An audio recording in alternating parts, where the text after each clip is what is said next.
Hello and welcome to another amazing episode of Mighty Moms live from Achievement Channel at the School of Eloquence here in Ikoyi, Lagos. Mighty Mom is a program where we celebrate the incredible women who balance the joys of motherhood with the demands of successful careers. I'm your host, Sarah Roberts, and today we have a true powerhouse joining us. She is a force to be reckoned with in the Nigerian business world. She's an executive in residence at the prestigious Lagos Business School and the former group managing director of Eraskorp Nigeria Limited, a company with its hands in everything from energy to infrastructure, with over 25 years of experience across diverse sectors, including a pivotal role in shaping Nigeria's gas and power industry. Florence Okoli has consistently shattered glass ceilings. Florence is a Harvard Business School graduate, a fellow of the Institute of Chartered Accountants of Nigeria, and a true inspiration to women everywhere. Let's meet her after a short break.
Join us today on Mighty Moms. Florence, we're happy to have you on the show. Thank you, Sarah. It's my pleasure and I'm honored to be here. Thank you so much. I hope you're doing good. I'm doing very well. Thank you. Great. Let's dig into the show. All right. Florence, your career trajectory is incredibly impressive. From your early days with Arthur Andersen to major initiatives with Shell and the driving investments, you have achieved so much. Yeah. You have done incredibly well. Now, can you tell us, how did motherhood influence your decisions in most of this, your achievements, and how did it really shape your leadership style? Okay, thank you very much. So first, it's important to note that while I was at Arthur Andersen, I was still a spinster. Okay. I actually got married when I was working in MTN and literally left MTN right after I got married and joined ExxonMobil because that opportunity came up about that time. And I would say the decision to move on to Mobil was informed by the fact that I just got married. Because if you remember MTN as a pioneer staff, it was a startup. So it was it was exciting, Taxing. but very taxing and very ups and downs, lots of ups and downs. So I needed a more stable job because I knew I wanted to start a family almost immediately. Okay. And to be honest, within a year, I had my first son. So going to Exxon was really around having a bit more stability because anyone who knows the oil industry knows those companies, they have good welfare package and then you close at 4, so you can literally predict your time. So I think motherhood for me has always been a priority. Knew I wanted to be available for my children from the very beginning. But again, being a career person, I was also aware that you can't have your cake and eat it. So what I made sure I had was a lot of help, from the very beginning. I had help, and it was, to be honest, very, very challenging. After I had my first son, literally I joined ExxonMobil and I had to go off on maternity leave. So I couldn't even get the full maternity leave because I wasn't yet confirmed. So you can imagine, by the time I had my son, I literally had to go back to work within a month. So it was quite difficult, challenging, but I just had to make sure I struck a balance. And in terms of my leadership style, motherhood has made me have empathy. So at every point in time, I've always been mindful of the challenges that every parent faces. So while you are called to bring your A game to the office, I'm also mindful that there are other people dependent on you. So that made me have a bit more empathy around ensuring on my colleagues and making sure that whilst we expect a certain level of performance, we also have to be mindful that people have to strike a balance. I've always had a listening ear. I've always been in a place where I feel the company has to provide what I call the enabling environment for people to thrive. Because honestly, if you're not happy at home, you can't be happy at work. You can't be happy at work. Great. So as a mother, that has shaped me, and the fact that also as a mother, you have to multitask. Yeah. You really have to multitask. You have to strike a balance, and you can't have it all. To be honest, I'm a bit of a perfectionist, but being a mother, I mean, you can be in the office and you get called that your child is running a fever. What do you do? Or you get calls from school. So you really, really have to be, quite proactive, very intentional about your day. You have to have a good plan and make sure that, you make room for what I call contingencies. So in terms of my leadership style, I think that has informed me. So as a mother, I'm always mindful of what is behind the scene.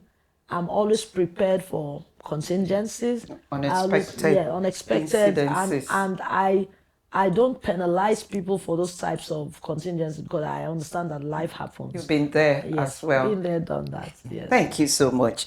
Now, you have held several key positions in several male-dominated industries. Yes. What are some of the unique challenges you face as a mother? And how did you navigate these spaces? Right. Also, what advice will you give to women and mothers watching you right now who are aspiring to lead similar fields? Yes, so you're quite right. Having been in an environment in the energy industry, because that's where most of my career has been, it's male dominated. And so you have very few women in those spaces. Although the unit I worked in, we had a bit more women. I'm not an engineer. I'm a chartered accountant by profession, but the bulk of my experience has been in the commercial business, in the companies I've worked in. And I believe one of the biggest challenges is the fact that you're working with people who are not mothers. So they don't know the specific challenges you're going through. I mean, I was reflecting the other day. I have a business trip tomorrow. And I was saying to myself, my husband also has to travel. I was saying to myself, he just tells me I have a trip and he goes. But I'm pulling in all the troops now. I'm trying to put things I'm almost in like order. like a field marshal, trying to, we have to make sure the kids are okay, who's going to look after them, make sure that they are able to go to school, and they're having exams now. So it's not an easy decision to just get up and go on a business trip. That's one of the challenges. You really have to think about it.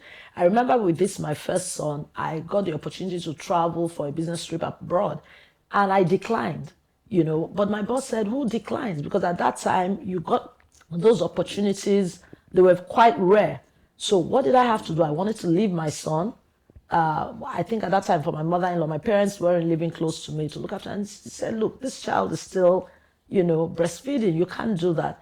So I had to go with my baby, a 1-month-old child, to the US. Seriously? I'm telling you, and that trip by itself was an experience because I had to, my friend who picked me up said, look, because you're going to be driving to work, you have to learn to drive by yourself from the airport. And one way or the other, I locked my son in the car because I came out to attend to him because he was quite upset and the car locked us on. So there was a lot of drama. They had to get people to help. That was almost a baptism of fire. And then I had to make sure I got him daycare right next to the office. And so regular day's work, I would drop him off, come into the office and have to run out to pick him up. And remember, this is not home. This is outside the country. So those types of opportunities present themselves, and you have to, while you make sure that you can access those opportunities, you also have to be available. Yeah. That's one of the challenges. And then you can't determine the emergencies that can happen at any point in time because you're a mother. You also have to make sure you keep running your home. You want to make sure that the home is safe, happy, and healthy, and that your husband will not start thinking, well, this job that you're doing is getting in the way of our family life. So those are the challenges I encountered, whether it's a child falling ill suddenly or having to negotiate time with your boss so that you are available at home, trying to balance, basically your life and working with people who they're fathers, but they're not the homemakers. So sometimes they don't understand. And I found that I had to balance it because sometimes when you tell a particular boss, oh, you're having these challenges, it can be used against you. Yeah. Then some other bosses are understanding and it helps. And that's why I always say it helps to ask for help. So my advice to those who are looking to have a busy career and have motherhood is that you can have both. But you also have to understand that it's not going to be perfect. You can't have it all. I'm a bit of a perfectionist. And I always was the one who wanted everything to be fine so that I could move forward. But I found out that in the imperfections, you can still find a balance. You also have to ask for help. For help. You need a strong support group around you. I had my parents, I had my in-laws, I had my siblings, and then I had my domestic staff driver. And even within the organization, you have to basically leverage community of support within the organization. If it's young mothers like yourself or understanding bosses. We're quite lucky in one of the companies I worked in, we had a women's network. So that also helped because they were able to do some advocacy and share experience and share ideas and how to balance. So my advice would be, don't give up before you've started. I think that everyone should follow their dreams, follow their visions, because what you don't want is to live a life of regret. But at the same time, you have to strike the right balance. You also have to understand at different points what your priorities are. Sometimes it's work, sometimes it's the family, and sometimes you have to take a back step from work to build your family. Sometimes you have to take a back step or ask for help so that you can build your career. But definitely don't give up. Don't let the challenges intimidate you. It can be done with a lot of help and support. But it can be done. My father once told us, because he had us all girls, 7 girls, and the last was the boy. So my father used to tell us that for us to be able to measure up to the male gender, we need to work double. That's right. Double. That's to right. be able to do that. Right. And that means sacrificing a lot of your sleep, your energy, and you have to be indispensable. That's right. In order for you to be noticed, you have to do more than the rest. That's right. In order for you to be able to achieve that recognition. So I understand what you are saying. It's actually very important. That point you make, I almost took it for granted, but definitely you have to be a high performer, no excuses. Because what organizations are doing, even though they're trying to correct the imbalances in the organization in terms of gender, making sure that there's right balance in terms of gender, you also don't want it to be tokenism, right? Where you put women there just for the sake of making up the numbers or ticking the box. So literally for you to get a seat at the table, you have to be the best at what you do. And as a mother, honestly, that also shapes you because you also have to bring your A game. You can't afford to be sleeping. You have to be on top of your game to be able to do the work of uh, coordinator, which is what you are, because you're looking out for the home, looking out for your children, looking out. So multitasking, but also you have to understand what you're doing. Exactly. Right. So you really have to be the best. Yes. Thank you so much, Florence. Now, at Eraskorp, Yes. you spearheaded organizational change. That's right. And you oversaw the development of lubricant blending facility. Yes. Please, I want to ask, how did you manage such a demanding role and at the same time maintaining the position of a dedicated mother? Yes. So that again is another interesting aspect of my career journey. Again, life is in seasons, to be honest. So in my early career, I had a young baby, I had a young child, and at that level, you are not very high up. So you don't you are basically subject to also the kind of supervisors and bosses you have. So you have to ask for help. You have to ask for time off. But now at the level where I was at Erascorp, my son had grown up. I did have two other children after a few years, so they are younger. But I believe because I was at the level I was at, I could ask for and negotiate some flexibility in my time. So that helped me balance motherhood with the work. Having a good team too helps because, again, at that level, you are coordinating, you are supervising, right? So with the development of the lubricants project, we had a project team, we had a project advisor, and what you want to do is make sure that you are abreast of what is going on, you're in tune, and you focus on the risks because that's what you ask yourself at every point in time, what can go wrong? Yeah. And you address those risks. So at the level I was at, that was my focus. But the detailed project was done by the team that we had, and they were a team that we could rely on. The more difficult part of the work was actually organizational change because people are resistant to change. So that was difficult. I had to show up, I had to engage, I had to leverage the teams as well that I worked with because anytime you introduce change, it's a threat to people. So we literally had to walk the organization through the reason, the case for change, and ensure that they understood that it was a call to action, but that they were safe. They just needed to do things better so that they could add more value to the organization and have more value for themselves. Again, leveraging, motherhood, because again, as a mother, whether you're moving into a new home or you have a baby or there's one challenge or the other, and you're also managing people, you're managing your staff at home. Many moms can speak to maybe they have house helps that never stay or things like that, or Keep changing. keep changing. But I was lucky enough to have good staff that also stayed, so that also helps me. Again, the support is key. But I believe that what helped me with Erascorp was focusing on the critical things, the priorities in the role that I was in, and making sure that I was available to supervise. There was flexibility in time. Again, the demands of my time as a mother were not as much as when I was nursing a baby. I had people who were slightly grown up. You could live at home with a nanny. They were old enough to tell you what's going on. And they also were willing to help support mommy. And of course, my husband as well was quite supportive. Yeah, so him being available sometimes when I couldn't be available also helped. But as a mother, I always feel like it's always about multitask, coordinate. You don't drop the Have ball. eyes on everything. Have eyes on everything. So you may not necessarily be doing everything, but you have to be supervising, Exactly. have eyes, and make sure Delegate. none of the balls drop. You just have to make sure.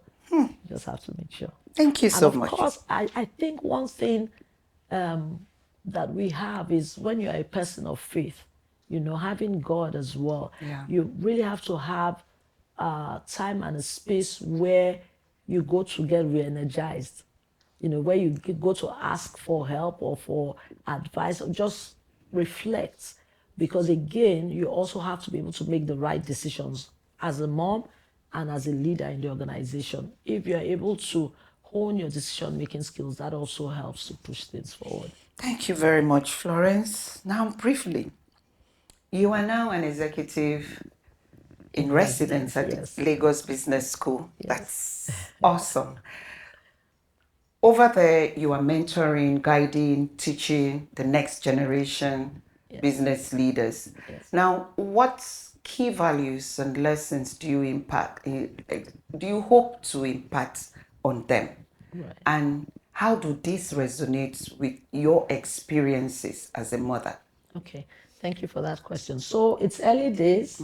I've had a few sessions. The role, I got it this year, but it will definitely kick off in full swing next year. But I have had interactions with the students. I think one of the biggest values, I think, for the world we're in now, and even in our nation, Nigeria, with the different challenges facing people, and as a business leader, so one thing that is permanent is change, right? And so one of the key values one has to have is resilience. Resilience. You have to be able to absorb the shocks, right? Whether, and you see that as a mother, you see that as a business leader. You might have people around you who are not aligned with you, or who you have to hold their hands along the journey. You will get resistance. You will have to deal with challenges and obstacles. You will have to deal with change. So one of the things one has to have is resilience and the ability to adapt to change.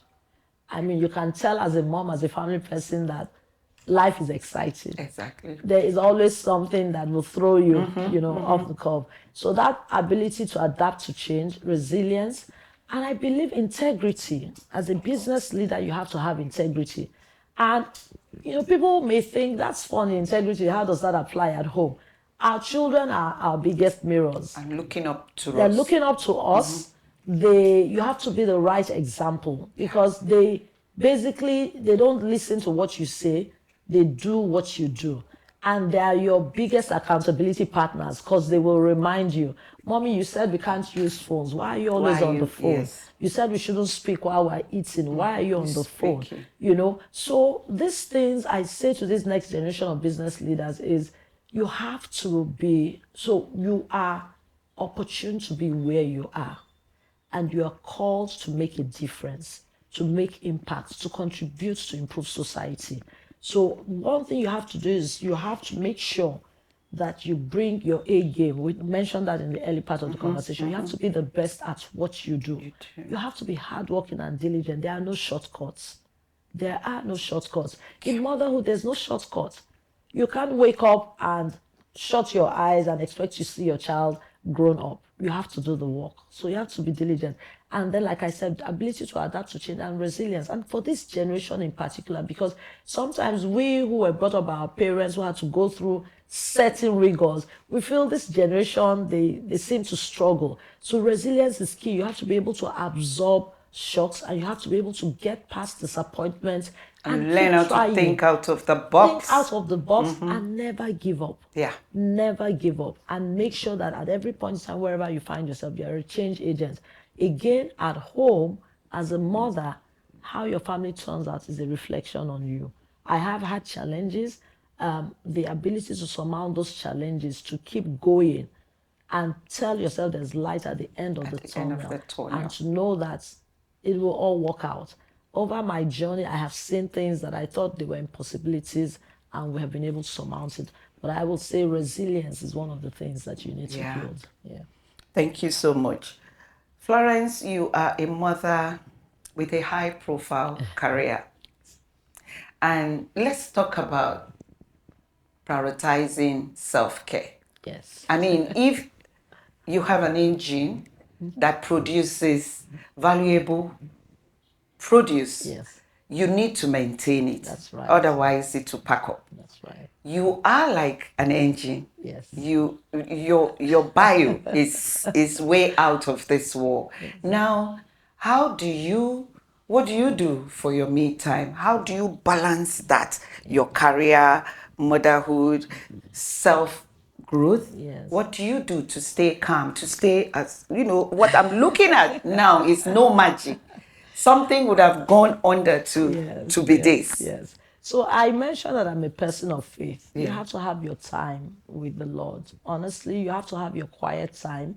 In the morning when everyone is asleep before the house wakes up, so as a mom, you actually have to be an early riser. You have to be, because again, you're probably the first to wake up, last to go to bed. So you have to have that time of solitude when you can reflect, when you can think, when you can pray, when you can basically make decisions, right? One of the things I do, my friends know me for that, I love to go to the spa. That is my me time. It's written all over you. That is my me time. Sometimes when I get overwhelmed and I feel I'm just like, I need to get to the spa. Because that is the one time when you go to spas, sometimes I have to be on a call, but they take your phone away. They take it away. You. So that is one time you have to be alone by yourself with your thoughts. And then the fact that you're also being pampered helps. Because again, even though your family and those around you mean well and have the best intentions, actually you are always putting yourself out for others, and you may not allow yourself to be pampered because you feel that you are the one who is supposed to. Someone has to tell you to stop and rest. And a lot of times people are not mindful, not because they don't want to, but you are the one who is always, they run to you for everything. So they don't think, oh, this engine has to be taken care of. One thing I also do is I ask to be pampered sometimes. I tell my son, I said, you have to go and get that card. You have to tell your dad to do this, My husband has learned over time, but I think that going to the spa and then hanging out with my friends, I have such an interesting, wonderful tribe of women that I'm part of. Both started as WhatsApp online groups. There's HN Girls and Awesome Ladies, in particular HN Girls. So we have time out, we go to the movies, sometimes we just hang out in people's homes, we support each other with our friends. And so we're not that WhatsApp group where you're basically online and you're not doing anything, but we're really looking out for each other. We're a community of support for each other. Okay. And that has actually kept my sanity. With Awesome Ladies, for instance, we used to have book reviews, because sometimes you're busy, you don't get to read, but then you're forced to stop and pause. So the spa, having a wonderful tribe of women who understand the challenges, and they're career women. So HN Girls, for instance, stands for High Net Worth Girls. Okay. And it's aspirational. So some of us are doing further along on the journey than others, but it's an aspiration and a vision of who we are. We're career women, we care about each other, but we also recognize we're wives and mothers. So that community of support has been helpful. Praying, reflecting, the spa, the community of support. And then sometimes you actually have to take time off. And when I say time off, extended. So I tell you something, I took early retirement from Shell because I felt like there were certain things, personal things I had to attend to, particularly with my sons, where they were. I'm a mother of sons, 3 boys. Okay. Where they were and with certain challenges they were facing, I felt I needed to be more present. And after I stopped work, I took time off. I had people come to me and say, oh, we have opportunities, but I actually took a career break. And I know some mothers who are early in their career will say, that's the luxury I can't afford. But you don't have to take a 1 year. Some people do a sabbatical. Another time off might be when I went off for my MBA, for instance. That's also time off because you refocus and you're doing something different. It's a different type of pressure. But you take time away from the rat race. So I believe that you have to take time off, whether it's having your vacation or doing sort of the long one, but even weekends, there are days you should just shut down, stay at home, and because whatever it is you think is important out there is not that important. Yes. You really have to look out for number one. I agree with you. At every point in time. I agree with you. But it's a journey I've been on. I wasn't that way at the beginning, but the older I get, I actually celebrated my 50th this year. Oh, so wow. The older I get, the more mindful I am and more intentional about taking care of myself. I plan to start, going to the gym. I've been doing golf lessons and swimming lessons and stopped. I'll pick those up again. But you look fit. You look fit. If you didn't say it, I wouldn't have known. But glad to hear that. Thank you. Now, finally, because we are running out of time, Yes. looking back on your, on your path or your journey, Right. what advice would you give to your younger self as she embarked on motherhood Right. with a demanding career? Wow. Would I do it all over again the same way I did? Not necessarily. We learn, we grow, and we learn. Looking back on my younger self, I probably would have taken more time off in the early days. When you're building a career, you feel like you cannot afford to take the time off. But eventually things even out. And sometimes that time you take rejuvenates you, positions you, And balances. and balances you, and then you come back the better, because the worst thing you can do for yourself is to burn out. Yeah. As a mother and as a leader. And whether you like it or not, it does come through in the work. And it shows. Yes. So I feel like at different points in my career, there were times when I feel my children needed me more, in particular my first son, and I felt I couldn't take that time off. Now, with hindsight, I will do that.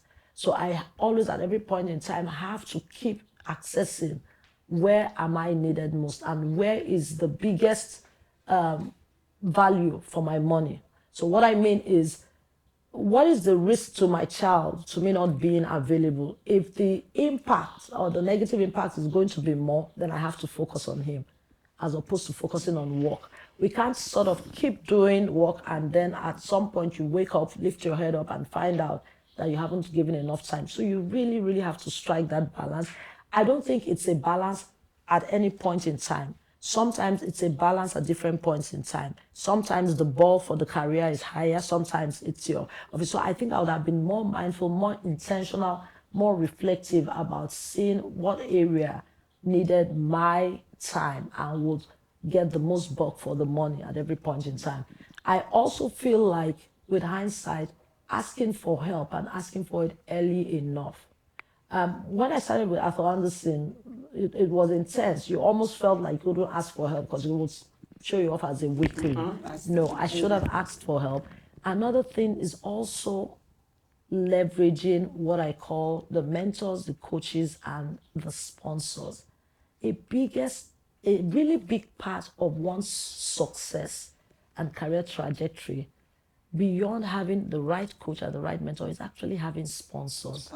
So you have to be the best at your game so that you get the attention of sponsors. They're the ones who are able to hit the table on your behalf behind closed doors. They're the ones who are able to call your name behind closed doors and recommend you for opportunities. Because what happens as a woman in the workplace is sometimes they make the decision for you. Oh, she's married, she has a child, she will not be able to cope.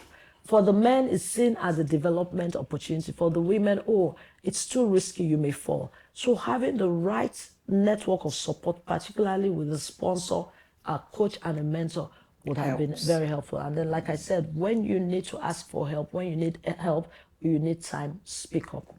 Thank you so much. Florence, you've taken us through your journey. You've given us wonderful insights on how to balance career, self, and motherhood, Right. or however you want to put it. But balancing it and still being who you are is fantastic. I'm sure our mothers there have gotten some wonderful tips that will help them. Thank you so much. This is where we call it a wrap. Thank you. We are happy to have you Thank you on the so show, and we are so grateful that you could make it. God bless you. Thank you. And it has been my pleasure being here. Thank you very much. I've thoroughly enjoyed this. Thank you. Thank you. Thank you so much.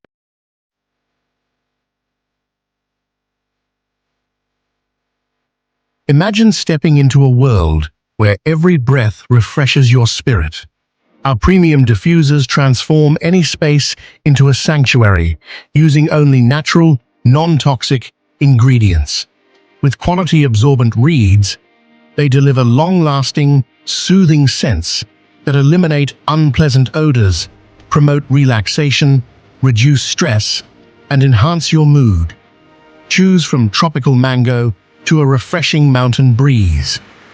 Elevate your environment and discover a non-toxic way to improve the air you breathe. With Christian Creations, your home becomes a personal escape to paradise.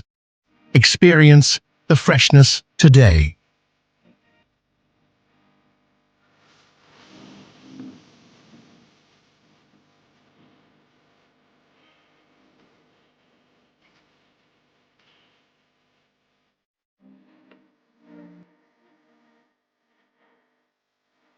And to our viewers, thank you for watching this episode of Mighty Moms. We hope you were inspired by Florence's story of resilience, determination, and the power of motherhood. Remember, you are strong, capable, and deserving of success in all areas of your life.